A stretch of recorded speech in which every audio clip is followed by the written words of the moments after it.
പിതാവിൻ്റെയും പുത്രൻ്റെയും പരിശുദ്ധ റൂഹായുടെയും നാമത്തിൽ തന്നെ ആമേൻ. വചനപുലരിയിലേക്ക് നിങ്ങളെ ഏറെ സ്നേഹത്തോടെ സ്വാഗതം ചെയ്യുന്നു.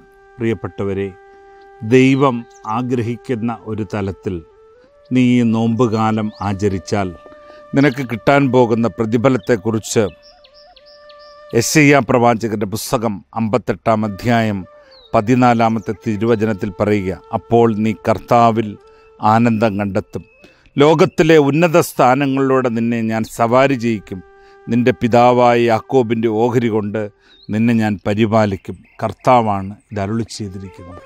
പലരും ചോദിക്കും, നോമ്പെടുത്താൽ എന്താണ് ഗുണമെന്ന്.